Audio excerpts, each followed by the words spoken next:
MDIMF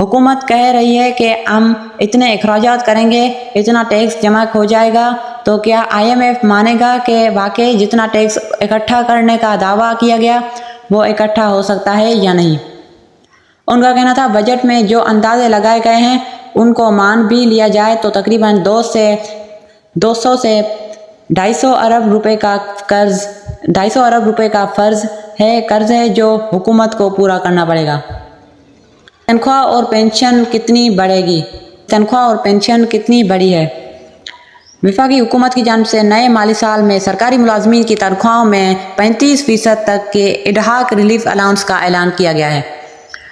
اس کی تفصیلات کچھ یوں ہے کہ 1 سے 16ویں گریڈ کے سرکاری ملازمین کی تنخواہ میں 35%، جبکہ 17 سے 22ویں گریڈ کے افسران کی تنخواہ میں 30% اضافہ اڈہاک ریلیف الاؤنس کی مد میں کیا گیا ہے۔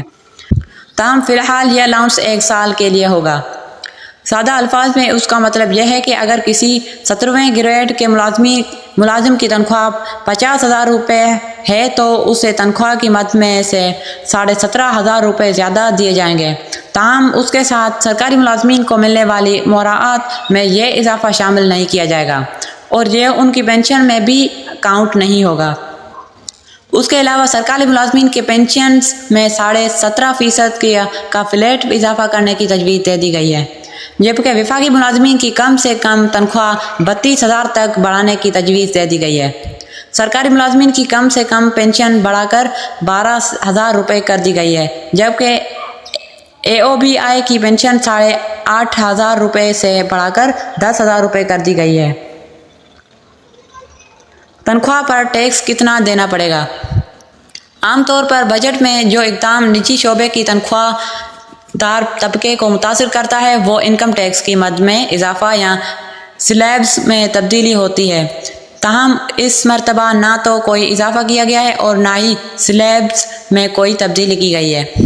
دوسری جانب حکومت کی جانب سے امیر افراد سے سپر ٹیکس کی وصولی کے لیے 3 نئے سلیب متعارف کروانے کی تجویز دے دی گئی۔ فنانس بل کے مطابق فی الوقت اس وقت 15 کروڑ روپے سے زائد آمدن کمانے والے افراد پر یکساں طور پر سپر ٹیکس لگتا ہے۔ فنانس بل کے مطابق فی الوقت اس وقت 15 کروڑ روپے سے زائد آمدن کمانے والے افراد پر یکساں طور پر سپر ٹیکس لگتا ہے۔ تاہم اب حکومت کی جانب سے اس میں مزید 3 سلیبز متعارف کروانے کی تجویز دے دی گئی۔ تجویز کردہ 3 نئے سلیب کے مطابق 35 کروڑ سے 40 کروڑ کمانے والے افراد پر 6% سپر ٹیکس لگے گا۔ 40 سے 50 کروڑ سالانہ آمدن والے افراد پر سپر ٹیکس کی شرح 8% کرنے کی تجویز ہے، جبکہ 50 کروڑ سے زائد سالانہ آمدن والے افراد پر 10% کے حساب سے سپر ٹیکس لگانے کی تجویز دے دی گئی۔ تنخواہ کے علاوہ کس چیز پر ٹیکس کٹے گا؟ اگر عام آدمی کی تنخواہوں پر ٹیکس نہیں بڑھایا گیا تو حکومت کہاں سے ٹیکس کاٹے گا؟ ایسے میں حکومت انڈائریکٹ ٹیکس لگا کر اپنے اخراجات کو پورا کرنے کی کوشش کرتی ہے۔ ایسے ہی اقدامات میں کریڈٹ اور ڈیبٹ کارڈ سے بیرون ملک ادائیگیوں پر ٹیکس فائلرز کے لیے ٹیکس 1 سے بڑھا کر 5%، جبکہ نان فائلرز کے لیے 2 سے بڑھا کر 10% کرنے کی تجویز دے دی گئی۔ اسی طرح نان فائلرز کے بینکوں سے کیش نکالنے پر 0.6% کی شرح سے ٹیکس لگانے کی تجویز بھی دے دی گئی ہے، یعنی اگر آپ نان فائلرز ہیں تو بینک سے 1 لاکھ کیش نکالوانے پر آپ کو 600 روپے ٹیکس دینا ہوگا۔ حکومت نے یہ تجویز بھی دی ہے کہ گھر سے باہر کھانا کھانے کے لیے اگر آپ ادائیگی ڈیبٹ کارڈ کے ذریعے کریں گے تو آپ کو 15 کی بجائے 5% ٹیکس دینا پڑے گا۔ واضح رہے کہ وفاقی بجٹ میں آئندہ مالی سال GDP کی شرح 3.5% رہنے کا تخمینہ ہے، جبکہ اوسط مہنگائی کی شرح کا اندازہ 21% لگایا گیا ہے۔ تاہم ماہرین کے رائے ہے کہ اس بات کا دار و مدار بھی پاکستان اور IMF کے درمیان نویں ریویو کی کامیابی یا ناکامی پر ہوگا۔ ماہر اقتصادیات علی حسنین پاکستان میں معیشت کے ایک معتبر ماہر ڈاکٹر حفیظ پاشا کے ایک حالیہ مضمون کا حوالہ دیتے ہیں۔ ان کا کہنا تھا کہ ڈاکٹر حفیظ پاشا اس بات سے متفق ہیں کہ IMF نے پاکستان میں مہنگائی کی شرح جون 2024 تک واپس 16% تک آنے کی جو پیشگوئی کی ہے اس کی کامیابی بھی IMF پروگرام اور بیرون فائنینسنگ کی بحالی کے ساتھ جڑی ہے۔ اس لیے ان کے خیال میں پاکستان کے لیے IMF کی شرائط کے مطابق بجٹ ترتیب دینا ضروری ہوگا۔ اس طرح عام پاکستانی کو درمیانے اور طویل عرصے کی اصلاحات سے فائدہ ہوگا اور مہنگائی میں بتدریج کمی کرنا ممکن ہوگا۔ پاکستان کو جون کے بعد IMF کے ساتھ 3 سال کا ایک نیا معاہدہ کرنے کی ضرورت ہوگی تاکہ بیرون فائنینسنگ کو یقینی بنایا جا سکے۔ ساتھ ہی وہ یہ بھی کہتے ہیں کہ ڈاکٹر حفیظ پاشا کے مطابق پاکستان میں مہنگائی کی لہر کی جو مختلف وجوہات تھیں ان میں سیلاب، قدرتی آفات کے ساتھ عالمی منڈی میں اجناس کی قیمتوں میں اضافہ شامل ہے۔ تاہم عالمی منڈی میں اجناس کی قیمتوں میں بتدریج کمی واقع ہو رہی ہے۔ اس کی وجہ سے بھی مہنگائی میں کمی آنے کے امکانات ہو سکتے ہیں۔ اپنی ضرورت کی اشیاء پر کتنا ٹیکس دینا پڑے گا؟ ماہر اقتصادیات ساجد امین کہتے ہیں کہ حکومت ٹیکسوں کی مد میں جمع ہونے والی آمدن کا لگ بھگ 60% حصہ انڈائریکٹ یا بلا واسطہ ٹیکسوں سے حاصل کرتی ہے۔ یہ وہ ٹیکس ہیں جو ان اشیاء پر لگا دیا جاتا ہے جو لوگ استعمال کرتے ہیں۔ جب وہ کوئی چیز خریدتے ہیں تو اس پر لاگو جنرل سیل ٹیکس کے یعنی GST یا بلا واسطہ ٹیکس کٹ کر حکومت کو چلایا جاتا ہے۔ حکومت نے گزشتہ برس کے دوران GST کو 17% سے بڑھا کر 18% کر دیا تھا۔